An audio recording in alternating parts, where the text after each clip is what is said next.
The moment Damien Ward called me a step one husband at Harper's company party, I knew my marriage was over. What I didn't know was how much fun destroying him would be.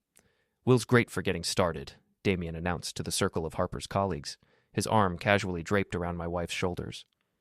"But every successful woman needs an upgrade package eventually. Isn't that right, Harper?" My wife, correction, soon-to-be ex-wife, giggled like a schoolgirl. The sound made my stomach turn. "Oh, Damien, you're terrible," she said, but her eyes sparkled with something I hadn't seen in years, at least not when she looked at me. I stood there holding 2 champagne flutes, one meant for Harper, watching my 35-year-old wife flirt with her CEO like I was invisible, which apparently I was. "Will's in IT consulting," Harper continued, as if explaining my profession was somehow apologetic. "He's very practical." Practical. The word hung in the air like an end sentence. Around us, the penthouse buzzed with the kind of people who used words like synergy and disruption without irony. Harper's lifestyle startup, Lux Life, specialized in selling overpriced experiences to people with more money than sense. The irony wasn't lost on me that I was about to become their target demographic, a man whose life needed a complete overhaul. "Practical is good for the foundation," Damien said, accepting the champagne I'd brought for Harper. "But when you're ready to build the mansion—" He let the sentence hang, raising his glass in a mock toast. I could have said something, should have said something. Instead, I smiled that tight smile I'd perfected over 15 years of marriage and excused myself to the bathroom. In the mirror, I saw what they all saw. Will Carter, 39, graying at the temples, wearing a department store suit to a designer party. Invisible man. But invisible men see everything. When I returned, Harper was deep in conversation with her inner circle, Jill from marketing, Maddie from sales, and Tara, Damien's assistant, who somehow always ended up in Harper's conversations. They were huddled like conspirators, voices low but animated. "The key is timing," Harper was saying. "You can't just jump ship. You have to make sure the new vessel is seaworthy first." "Very seaworthy," Jill added with a laugh, "and well-appointed." I approached slowly, invisible as always. "What about Will?" Maddie asked.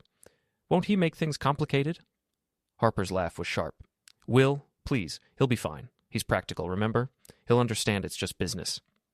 Just business. 15 years of marriage, reduced to a corporate restructuring. "Besides," Harper continued, "I've been documenting everything. His moods, his drinking." "You don't drink," I said, stepping into their circle. The women startled like deer. Harper recovered first, her smile snapping into place like a mask. "Will, there you are. We were just talking about the quarterly projections." "Sounded more like divorce proceedings," I said pleasantly. "But what do I know? I'm just practical." The silence stretched until Damien appeared, sliding between Harper and me with the confidence of a man who owned everything in sight, including apparently my wife. "Will, enjoying the party?" His smile was all teeth, no warmth.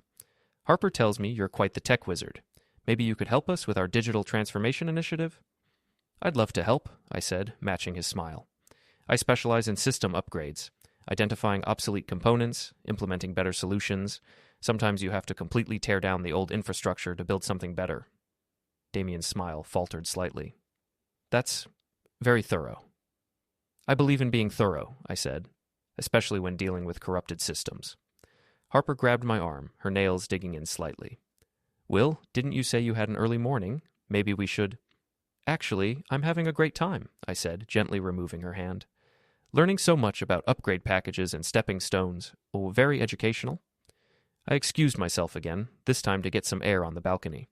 The city spread out below, all lights and possibilities. Behind me, the party continued, but I was done being invisible. My phone buzzed. A text from Harper. "Stop being weird. We'll talk at home."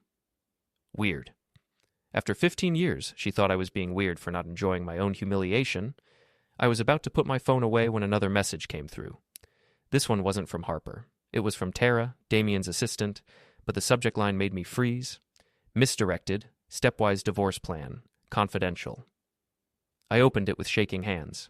It was a spreadsheet, detailed and color-coded. Phase 1, document behavioral issues. Phase 2, secure separate assets.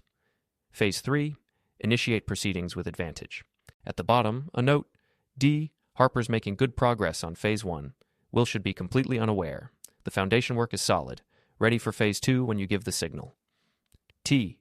I read it twice, then a third time. They had a plan.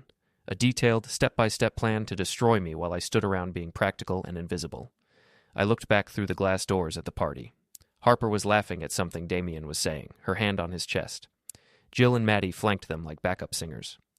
Tara stood slightly apart, typing on her phone. My phone buzzed again. Another message from Tara. Sorry, wrong recipient. Please delete. But I didn't delete it.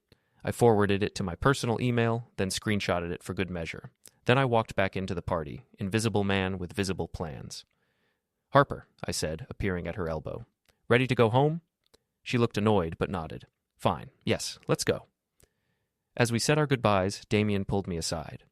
Will, I hope there are no hard feelings about earlier. Just a little corporate humor. No hard feelings at all, I said, shaking his hand firmly. I completely understand the concept of upgrades. In fact, I'm planning a few system improvements myself.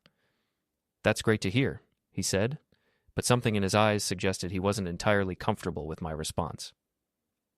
In the car, Harper was quiet until we hit the highway. Then the dam burst. What was that back there? She demanded. You were acting like a complete psycho. Was I? I thought I was being practical. Don't start with that. You know what I mean? All that talk about corrupted systems and tearing down infrastructure. You embarrassed me. I glanced at her, this woman I'd built a life with, who was apparently tearing it down with corporate precision. I embarrassed you. Yes, in front of my colleagues, my boss. Your boss who called me a stepping stone? She was quiet for a moment. He was just joking. Were you joking too, when you were discussing my drinking problem with your friends? I don't know what you're talking about. I pulled into our driveway, our beautiful suburban driveway leading to our beautiful suburban house that I'd somehow become a guest in. Harper, I heard you. The whole conversation about timing and seaworthiness and making sure I don't complicate things. She got out of the car without responding, her heels clicking on the concrete like a countdown timer. I followed her inside, where she kicked off her shoes and headed straight for the kitchen. We need to talk, I said. I'm tired, Will. Can we do this tomorrow? No, we're doing this now. She turned, and for a moment I saw something flicker across her face. Fear? Guilt? But it was gone quickly, replaced by that practiced annoyance. Fine, talk. Are you having an affair? Jesus, Will. No, I'm not having an affair. Are you planning to divorce me? The pause was everything. Just a heartbeat too long, a breath held too tight. That's ridiculous, she said finally.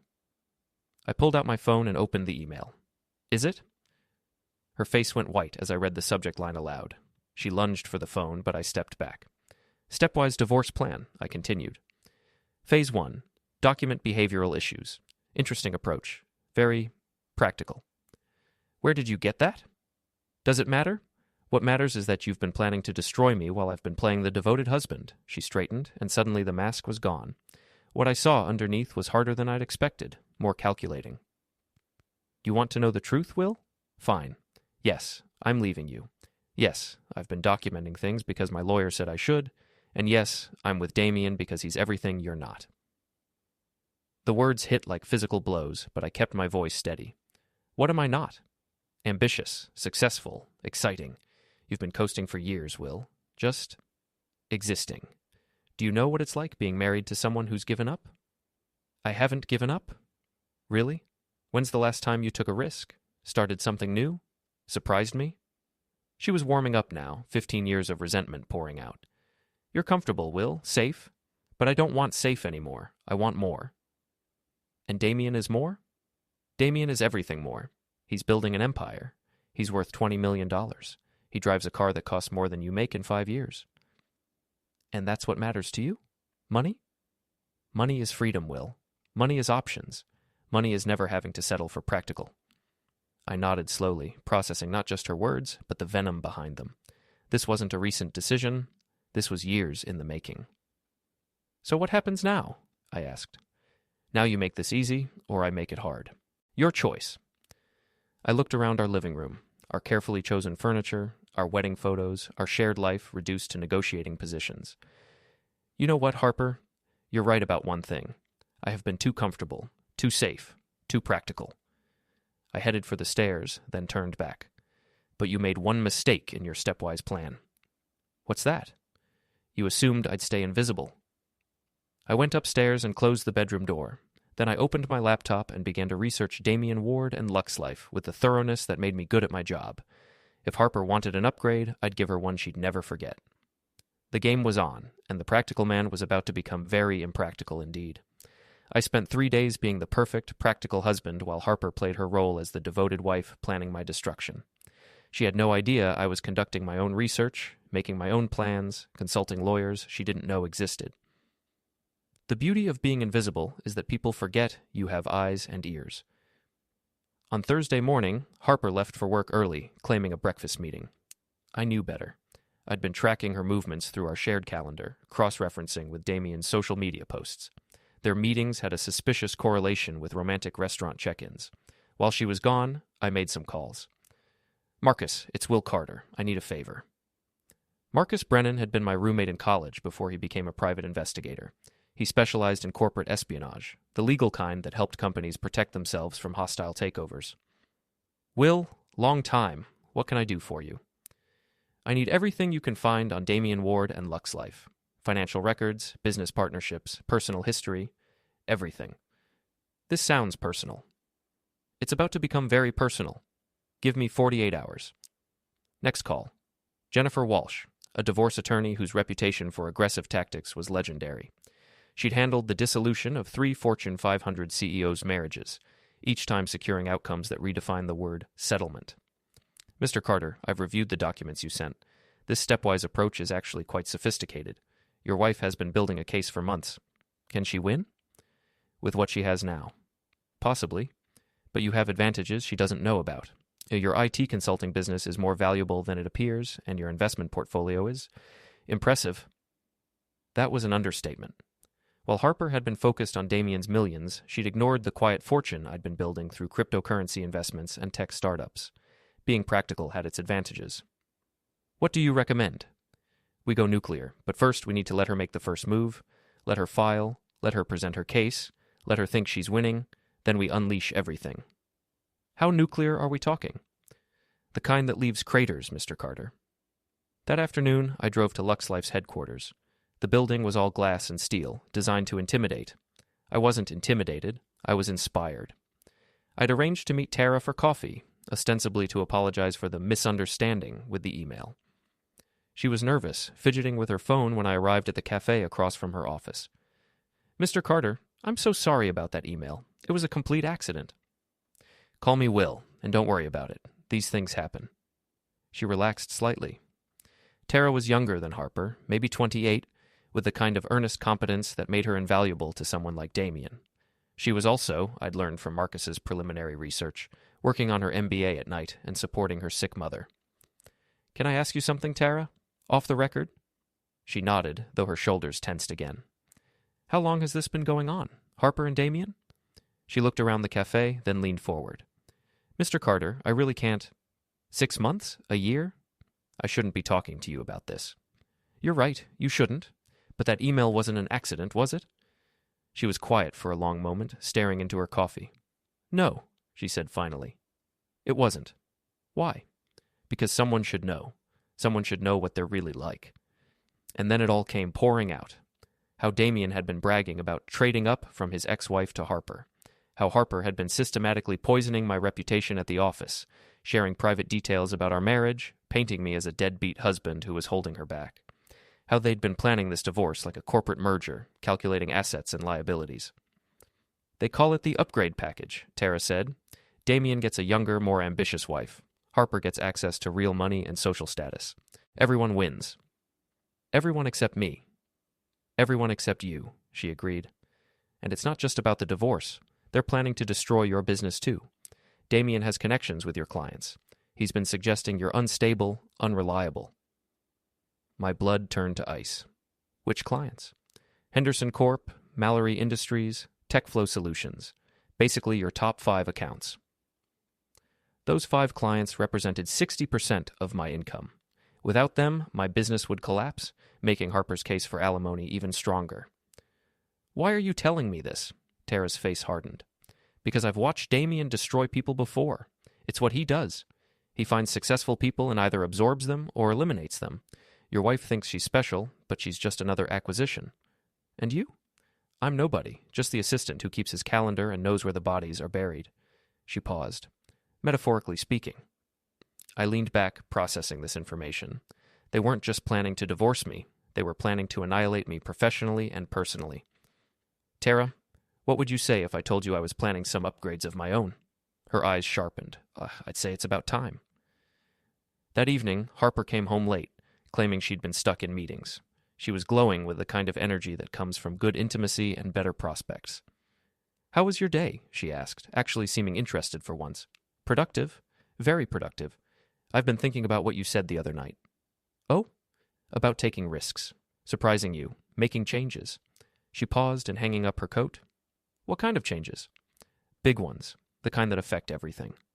For just a moment, I saw panic flicker across her face. Then she smiled. That's great, Will. I'm glad you're finally ready to grow. Oh, I'm ready to grow. In fact, I'm planning to announce my growth at the company gala next week.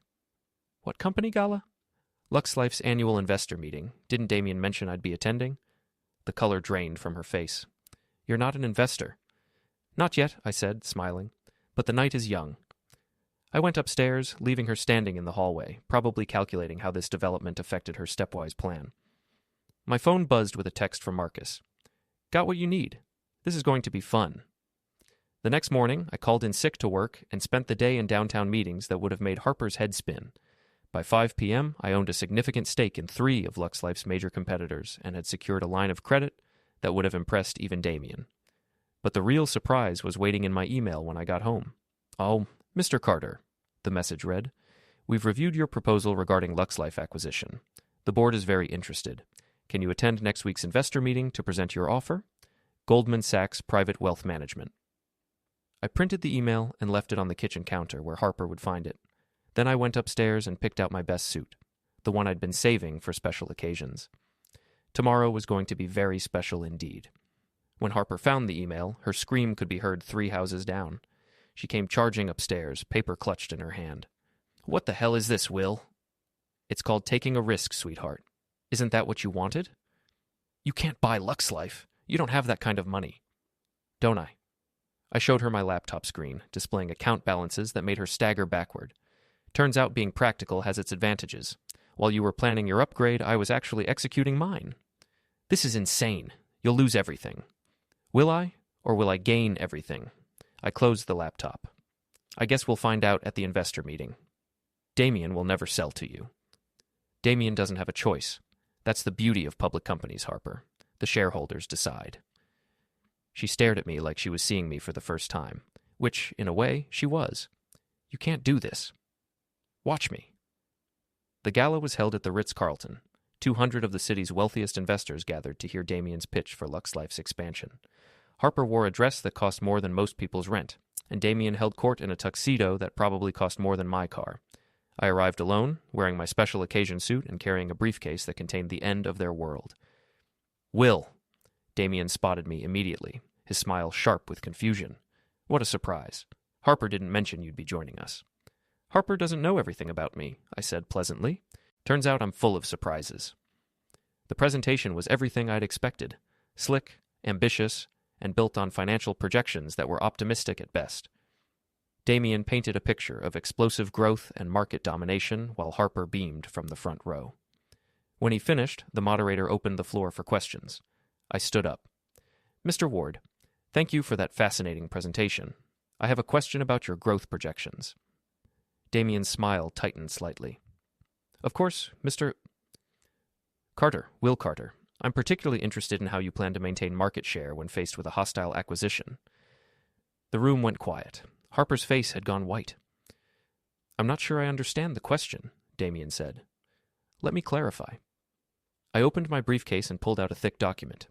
As of this morning, I own 35% of LuxLife's outstanding shares, acquired through a consortium of investors who share my vision for the company's future. The murmur that ran through the room was like electricity. Damien looked like he'd been struck by lightning. That's impossible, he said. The SEC filing is public record as of 4 p.m. today, I continued.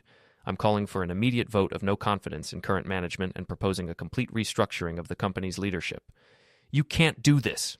Damien's composure was cracking. Actually, I can. And I am. I looked directly at Harper, who was staring at me with a mixture of horror and something that might have been admiration. You see, I've learned something about upgrades recently. Sometimes you don't just replace individual components. Sometimes you have to replace the entire operating system. The room erupted. Investors were pulling out phones, calling their brokers. Board members were huddled in emergency conference. And Damien was standing at the podium watching his empire crumble in real time. The vote will be held next week, I announced. Until then, I'm freezing all major expenditures and executive compensation packages. I smiled at Damien. Nothing personal, it's just business. As I walked out of the ballroom, Harper caught up with me in the hallway. Will, wait. I turned. She looked smaller somehow, diminished. You can't do this to him. To us. Us? I laughed. There is no us, Harper. You made that clear with your stepwise plan. That was just preparation, in case things didn't work out. Things aren't working out, for you. She grabbed my arm. What do you want? Money? I'll call off the divorce. We can work this out. You're right about one thing, I said, gently removing her hand. This is about money. It's about power. It's about not being invisible anymore. So what happens now? I straightened my tie, feeling better than I had in years. Now? Now you get to experience what it's like to be married to someone who's not practical. As I walked away, I could hear her heels clicking frantically behind me, but I didn't turn around. The invisible man had finally learned how to disappear, but this time I was taking everything with me. The Lux Life board meeting was scheduled for Thursday at 2 p.m. By Wednesday night, I owned 42% of the company's shares and had the votes to remove Damien from his position.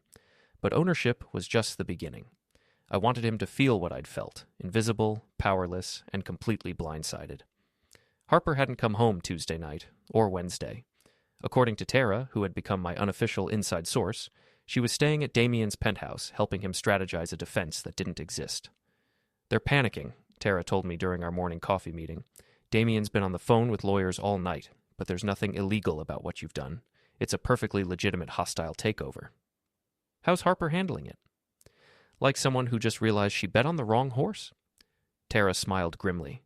She keeps asking how she didn't know about your money. Damien keeps asking how he didn't see this coming. And you?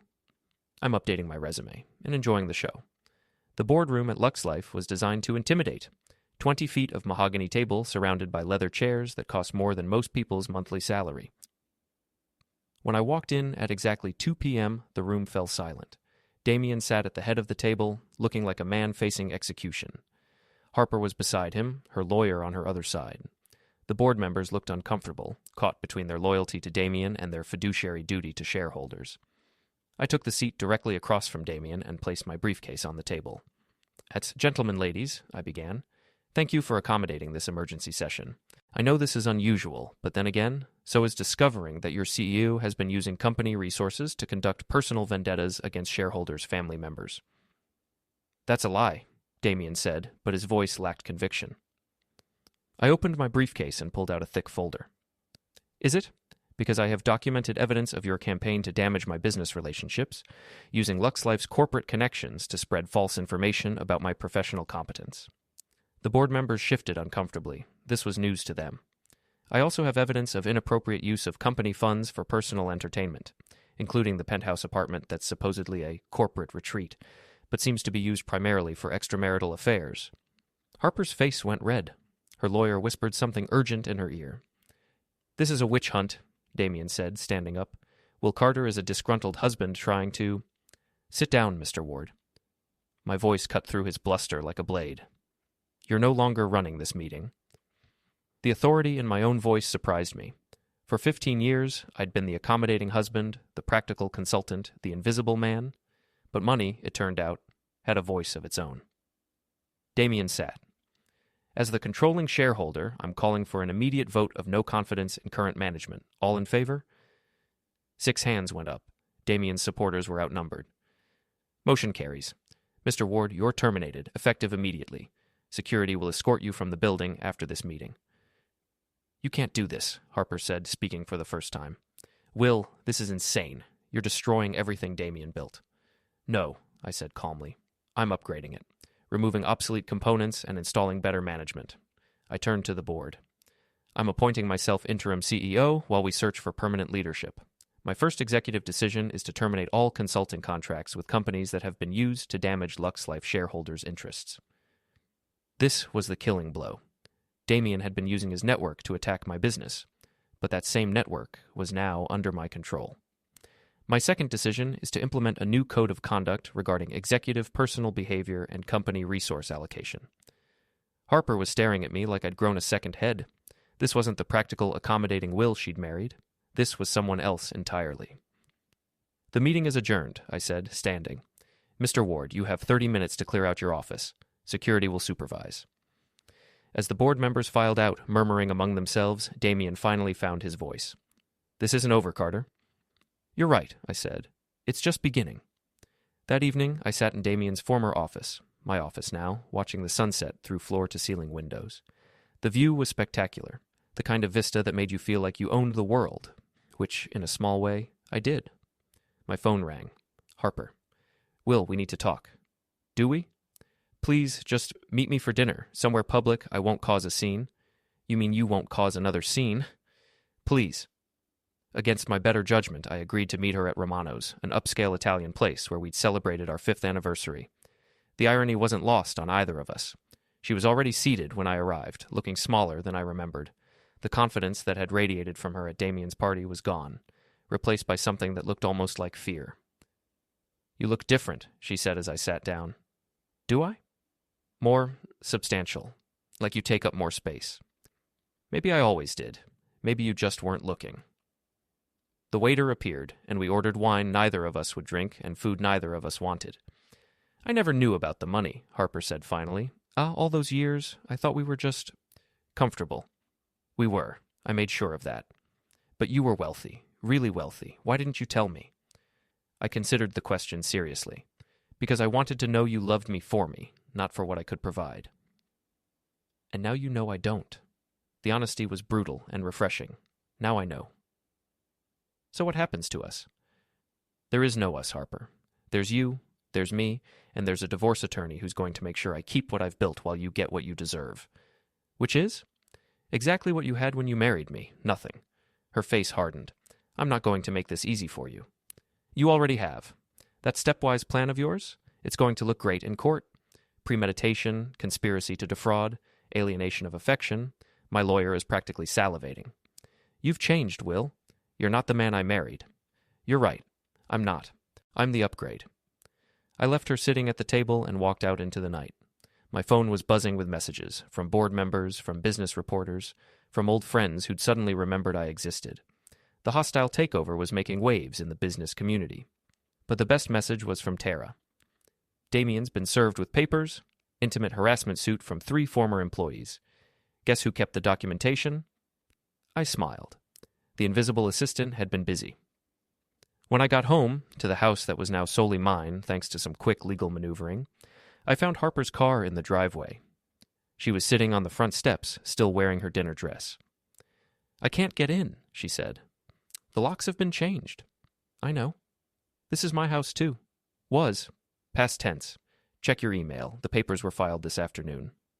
She looked up at me, and for a moment I saw the woman I'd fallen in love with 20 years ago, young, vulnerable, full of dreams. "Will, please, I know I hurt you, but we can fix this. We can start over." "No, we can't. You made your choice when you decided I was a stepping stone. Now you get to live with the consequences." "Where am I supposed to go?" "That's not my problem anymore." I walked past her to the front door, using my new key. She called after me, but I didn't turn around. The invisible man had finally learned the power of being seen, and the view from the top was everything I'd imagined it would be. 3 weeks after the takeover, Harper's world had collapsed completely. Damien was facing lawsuits from multiple angles: intimate harassment, misuse of corporate funds, and breach of fiduciary duty. His assets were frozen, his reputation destroyed, and his penthouse had been seized by creditors. Harper, meanwhile, was discovering what it meant to be truly invisible. "She's staying at Jill's apartment," Tara informed me during our weekly coffee meeting, which had become my favorite part of each week. "But that's not going well either." "Why not?" "Because Jill's husband knows about the divorce and the circumstances. He's not comfortable having Harper around, especially since she can't contribute to rent or expenses." I sipped my coffee, feeling a satisfaction that should have worried me but didn't. "And her other friends?" "Maddie won't return her calls. The rest of her social circle has basically ghosted her. Turns out when you're not the successful VP anymore, people lose interest quickly. This was the part of revenge I hadn't anticipated. How thoroughly social networks could collapse when the foundation shifted. Harper had built her friendships on shared status and mutual ambition. Without those things, she was just another divorced woman with no money and a lot of baggage. "There's something else," Tara said, her voice dropping. "She's been trying to get meetings with your old clients." "Which clients?" "Henderson Corp., Mallory Industries. She's positioning herself as someone who knows your business practices intimately, implying that she could provide insights." My blood chilled. Even from the bottom, Harper was still trying to destroy me. "What kind of insights?" "The kind that suggests you might not be as stable or trustworthy as you appear." She's playing the concerned ex-wife card, hinting at erratic behavior and questionable business practices. I set down my coffee cup carefully. "Has she gotten any meetings?" "2 so far. Henderson's people listened politely but didn't seem interested. Mallory's still considering." This was a problem.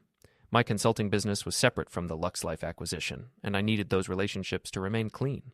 If Harper succeeded in poisoning those wells, she could damage me in ways that had nothing to do with our divorce. "Tara, how would you feel about a career change?" "What kind of career change?" "The kind where you help me solve problems permanently." She smiled. "I thought you'd never ask." The Henderson Corp situation required a delicate touch. James Henderson was old-school corporate, the kind of man who valued loyalty and discretion above all else. If Harper had managed to plant seeds of doubt, I needed to address them directly. I called his office and requested a meeting. "Will, good to hear from you," Henderson said when I arrived at his downtown office. "Though I have to say, you've been making quite a splash in the business pages lately." "The Lux Life acquisition?" "Among other things. Quite a change from the quiet consultant we've been working with." I could hear the question in his voice. "Jim, I'm going to be direct with you. My wife and I are divorcing, and she's been making some calls that concern me." Henderson's expression didn't change, but I saw understanding flicker in his eyes. "I see. She's angry, and she's trying to damage my business relationships as leverage in the divorce proceedings.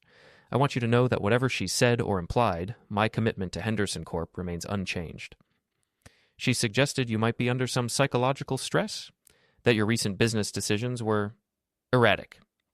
And what do you think?" Henderson leaned back in his chair, studying me. "I think a man who can orchestrate a hostile takeover while maintaining his existing client relationships is the opposite of erratic. I think he's someone who plans very carefully and executes flawlessly." "That's exactly right." "Will, I've been in business for 40 years. I've seen a lot of divorce situations, and I've learned to separate personal drama from professional competence. Your work speaks for itself." Relief flooded through me.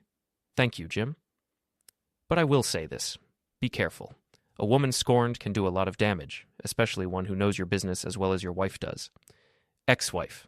And yes, I'm being very careful. The Mallory Industries meeting was trickier. Sarah Mallory was younger, more susceptible to emotional appeals, and Harper had apparently played the victim card perfectly. "Will, I have to ask," Sarah said when we met for lunch. "Is everything okay at home? Harper seemed very concerned about you when we spoke." "What exactly did she say?" "That you'd been under enormous stress, making impulsive financial decisions, possibly drinking too much." She painted a picture of someone having a midlife crisis. I nodded thoughtfully. "Sarah, can I show you something?" I pulled out my phone and opened the email Harper had sent to my business account the week before, a desperate attempt to reconcile that included detailed apologies for sabotaging my client relationships. "This is from Harper 3 days ago," I said, handing Sarah the phone. "Does this sound like someone who's genuinely concerned about my welfare, or someone who's trying to manipulate a situation to her advantage?" Sarah read the email, her expression shifting from concern to understanding to disgust. "She's been calling my clients and spreading rumors while simultaneously begging me to take her back," I continued. "That's not concern. That's psychological warfare." "I'm sorry, Will. I should have called you directly instead of listening to this. You were trying to be kind to someone you thought was worried about her husband. I don't fault you for that." But privately, I was furious. Harper's campaign could have cost me everything I'd worked to build, separate from our marriage. That crossed a line I hadn't even known existed. That evening, I called Tara. "I need you to do something for me, something that might get messy." "I'm listening." "Harper's been calling my clients. I've contained the damage, but I want to make sure she can't try this again." "What do you have in mind?" "A little social engineering. Are you free Saturday night? Saturday was the monthly networking event for the city's young professional women, exactly the kind of gathering Harper would have attended when she was still somebody. It was being held at the Marriott downtown, and according to the guest list Tara had obtained, Harper was planning to attend. She's hoping to rebuild her network, Tara explained as we sat in the hotel bar, watching the elevator banks, trying to position herself as a victim who's ready to start over. And you're sure she'll be here? She confirmed with 3 different people. She's desperate to get back into this crowd. At 8:30, Harper emerged from the elevator wearing a dress I recognized, one of her favorites from when she was still successful. She looked good, but there was something brittle about her confidence, like glass under pressure. "Showtime," Tara murmured. We watched Harper work the room, approaching groups of women she'd once considered peers. The conversations were polite but brief, and I could see her frustration growing as people found excuses to move away. "They know," Tara said. "Word travels fast in circles like this. Everyone knows about the divorce, about Damien, about her trying to sabotage your business." "How do they know about the business thing?" Tara smiled. "Because I may have mentioned it to a few people. Confidentially, of course." After an hour of watching Harper struggle to reconnect with her former social circle, Tara made her move. She approached Harper directly, and I could see the relief on Harper's face at finding someone willing to talk to her. I couldn't hear their conversation from across the room, but I could see Harper becoming more animated, more hopeful. Tara was an excellent actress. Then Tara pulled out her phone and showed Harper something that made my ex-wife's face go white. Harper grabbed for the phone, but Tara pulled it back. They talked for another minute, then Tara walked away, leaving Harper standing alone in the middle of the crowded room. Harper looked around desperately, then practically ran for the elevator. "What did you show her?" I asked when Tara rejoined me. "The recording of her conversation with Mallory Industries, the one where she admits she's trying to destroy your business out of spite." "You recorded that?" "I recorded all of it. Every call she made to your clients, every attempt to sabotage your relationships, all perfectly legal, single-party consent state." "And you told her?" "That copies were being sent to every major employer in the city, along with a detailed explanation of her tactics. That by Monday morning, everyone in the professional community would know exactly what kind of person she really is." I stared at Tara. "You didn't actually send them, did you?" "Not yet, but I could." The power of that threat was intoxicating. With a few clicks, we could ensure Harper never worked in this city again. We could make her truly invisible. "Don't send them," I said finally.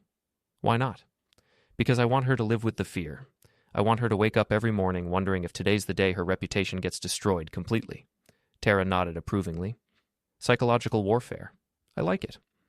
"Besides," I added, "the threat is more powerful than the execution. As long as she thinks we might release those recordings, she'll be too terrified to try anything else." We left the hotel together, and I felt lighter than I had in months. Harper's social rehabilitation was over before it had begun, her professional prospects were in ruins, and her ability to damage me was neutralized. The invisible man had learned how to make other people disappear, and I was just getting started. 2 months after the LuxLife takeover, I was hosting my own celebration, a rooftop party at the company's headquarters to announce our Q3 earnings, which had exceeded projections by 30%. The guest list included investors, business partners, city officials, and journalists from the major financial publications. Harper was not invited. Neither was Damien, who was currently facing federal charges for securities fraud. It turned out that his financial projections hadn't just been optimistic, they'd been criminally misleading. "The transformation has been remarkable," Jennifer Walsh, my attorney, said as we stood at the edge of the rooftop, looking out over the city lights. 6 months ago, you were the invisible husband. Now you're one of the most talked-about executives in the state." "Funny how money changes people's perception," I replied. "It's not just the money, Will. It's how you've wielded it. That takeover was surgical, precise, devastating." Below us, the party was in full swing. Tara, now my director of strategic operations, was working the room with the same efficiency she'd once used to manage Damien's calendar. The irony was delicious. "Mr. Carter?" A young reporter from the Business Journal approached with a photographer in tow. "Could we get a few questions for tomorrow's profile piece?" "Of course." "The LuxLife acquisition has been called one of the most successful hostile takeovers in recent memory. What's your secret?" I considered the question. Patience, and the element of surprise. People tend to underestimate the quiet ones. There are rumors that this was motivated by personal reasons, specifically your divorce from Harper Carter, who was previously employed here. "Business is business," I said smoothly. Personal motivations don't drive successful acquisitions. But as I spoke, I spotted something that made my blood freeze. Harper and Damien were in the building lobby, 40 floors below, arguing with security. Even from this distance, I could see Harper gesturing frantically toward the elevators. "Excuse me," I told the reporter, pulling out my phone to call building security. "Mr. Carter, we have a situation in the lobby," the security chief said before I could speak. "Your ex-wife and Damien Ward are demanding access to the party. They claim to have evidence of fraud related to the Lux Life acquisition." "What kind of evidence?" "That they won't say, but they're threatening to go to the media if we don't let them up." I looked around the party, at the investors who trusted me, the employees who depended on me, the journalists who were documenting my success. If Harper and Damien caused a scene here, it could unravel everything. "Let them up," I said. "Sir?" "You heard me, but have additional security standing by." Tara appeared at my elbow. "Problem?" "Harper and Damien are coming up. They claim to have evidence of fraud." "What kind of evidence could they possibly have?" "I don't know, but we're about to find out." The elevator doors opened, and Harper stepped out first, wearing a dress that had seen better days and an expression of desperate determination. Damien followed, looking haggard and desperate. The federal charges had aged him 10 years in 2 months.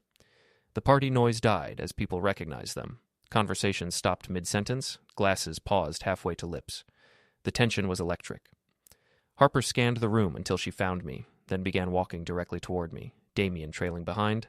The crowd parted like the Red Sea.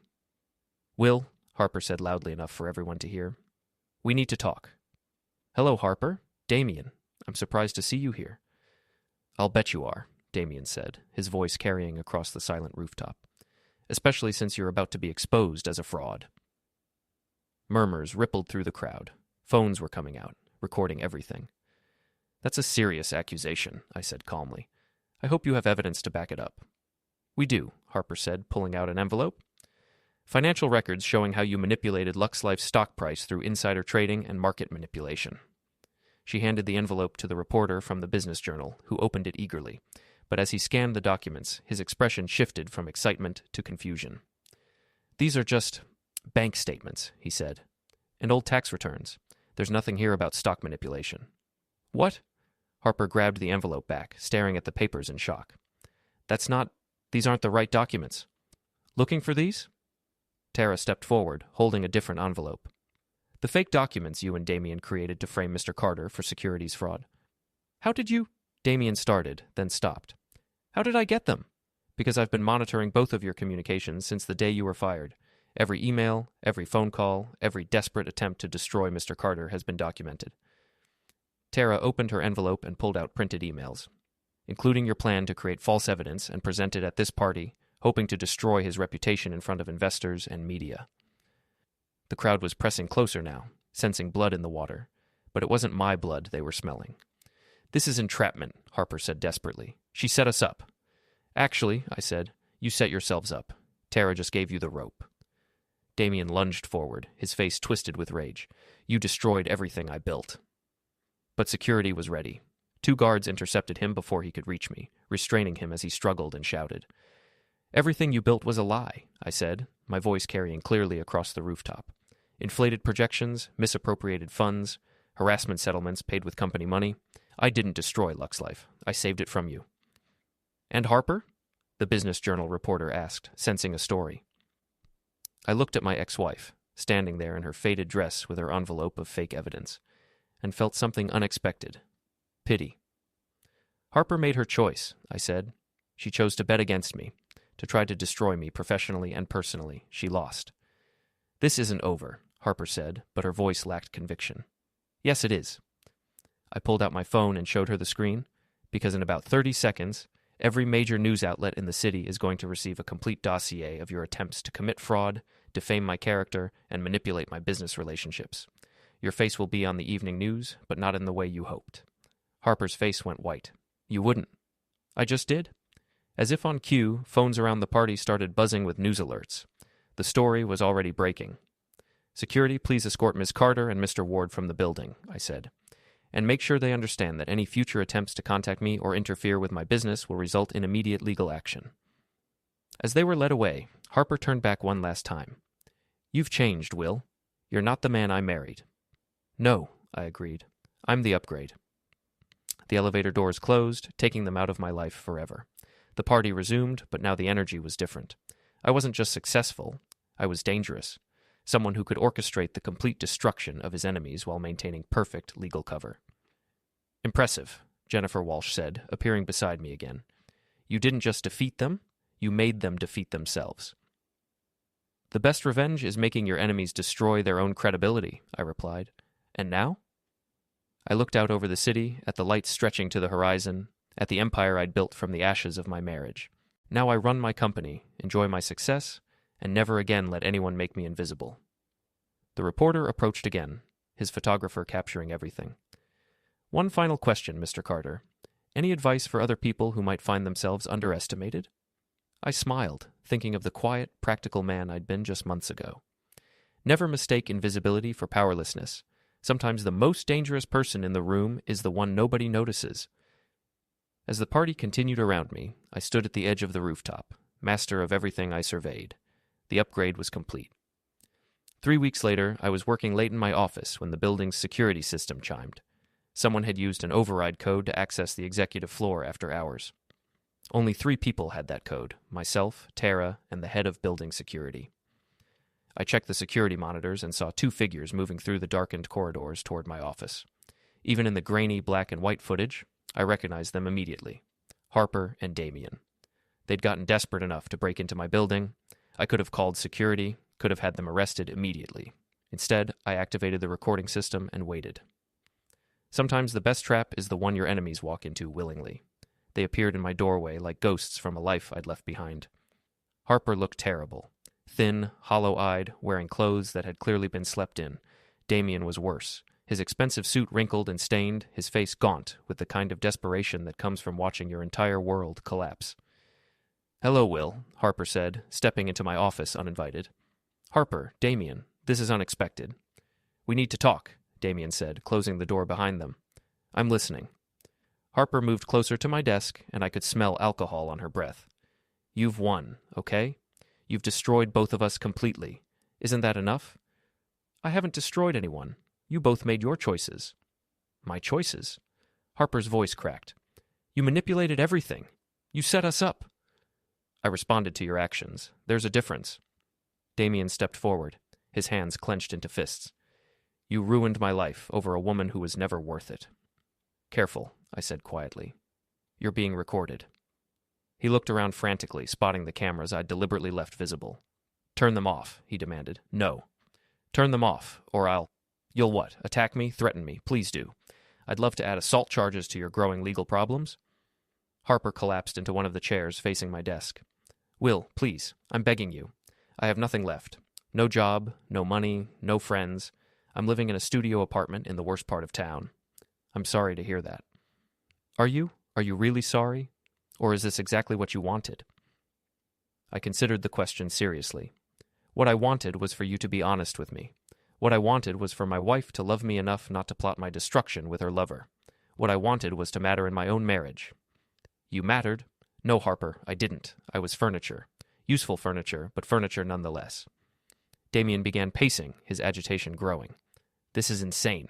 You've spent millions of dollars and months of your life destroying 2 people who just wanted to be happy." "Happy?" I laughed. "You wanted to be happy at my expense. You wanted to steal my wife, destroy my business, and leave me with nothing while you lived in luxury. So you decided to destroy us instead? I decided to protect myself. Everything else was just consequences." Harper looked up at me with red-rimmed eyes. "The man I married would never have done this. He was kind, forgiving. The man you married was naive. He thought love was enough. He thought if he was patient and understanding and practical, his wife would appreciate him." "I did appreciate you." "You appreciated my stability while you planned to leave me for someone more exciting. You appreciated my income while you plotted to take half of everything in a divorce. You appreciated my invisibility while you conducted an affair right under my nose." The words hung in the air like accusations at a trial. Damien stopped pacing and turned to face me directly. "What do you want, Will? Money? Public apologies? What will it take for you to leave us alone?" "You still don't understand," I said. "I'm not doing anything to you. I'm simply living my life while you deal with the consequences of your choices. The federal charges against me. are the result of your own financial fraud. I didn't create those fake projections or misappropriate company funds. The harassment lawsuits are from women you actually harassed. I didn't put your hands on their bodies or make those crude comments. But you encouraged them to come forward. I created an environment where they felt safe telling the truth. Yes. Harper stood up suddenly, swaying slightly. You're enjoying this. You're actually enjoying watching us suffer. I thought about that, really considered it. Yes, I said finally. I am. The honesty seemed to shock them more than any lie would have. You've become a monster, Harper whispered. Have I? Or have I simply stopped being a victim?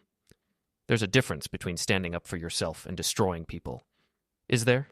Because from where I sit, the only difference is effectiveness. Damien moved toward my desk, his face flushed with anger. You think you're so smart, don't you? So clever with your hostile takeovers and your legal maneuvers, but you're just a bitter little man who can't handle being rejected. Rejected? I stood up, matching his energy. Harper didn't reject me, Damien. She tried to destroy me. There's a difference between I want a divorce and I want to systematically ruin your life while stealing half your assets. She deserved half. She was your wife. She was my wife when she decided to betray me. She was my wife when she planned to humiliate me publicly. She was my wife when she tried to sabotage my business relationships. My voice was rising now, months of controlled anger finally finding release. She stopped being my wife the moment she chose you over our marriage. So you decided to punish us both. I decided to win. The silence that followed was deafening. Harper was crying now, silent tears streaming down her face. Damien looked defeated, his shoulders sagging with the weight of his ruined life. What happens now? Harper asked quietly. Now you leave my office, my building, and my life. You don't contact me, you don't approach my employees, you don't interfere with my business. You disappear. And if we don't, I gestured toward the cameras, then this recording of you breaking into my office gets released to every news outlet in the city, along with a detailed timeline of your harassment campaign against me. Your faces will be on every screen, your names in every headline, your crimes documented for posterity. Harper looked around the office, at the expensive furniture, the city view, the trappings of the success that should have been theirs. You used to be a good man, Will. I used to be a weak man. There's a difference. They left without another word, walking out of my life as quietly as they'd entered it. I watched them on the security monitors as they made their way through the building and out into the night. I sat back in my chair and looked out at the city spread below me. Somewhere out there, Harper and Damien were beginning the long journey of living with the consequences of their choices. They would struggle, they would suffer, and they would always remember that their downfall began with underestimating the quiet man in the corner. My phone buzzed with a text from Tara. Saw them on the security feed. Everything okay? Perfect, I typed back. Absolutely perfect. I poured myself a drink from the bar in my office, 20-year-old scotch that cost more than Harper's monthly rent, and stood at the window.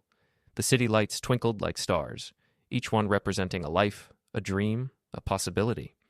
I had become everything Harper thought she wanted. Powerful, wealthy, ruthless when necessary. The irony was that she could have had all of this simply by staying loyal to the man who loved her. Instead, she'd chosen to bet against me, and I'd chosen to make sure she lost everything. The quiet man had learned to roar, and the sound had brought down empires. I raised my glass to the window, toasting the reflection of the man I'd become. 2 upgrades, I said to the empty office, and to never being invisible again. Outside, the storm that had been building all evening finally broke, rain lashing against the windows like tears from a guilty sky. But I was warm and dry in my tower, master of all I surveyed, victorious in ways I'd never imagined possible. The practical man had become impractical. The invisible man had become impossible to ignore. The victim had become the victor. And somewhere in the darkness below, Harper and Damien were learning what it meant to be truly powerless.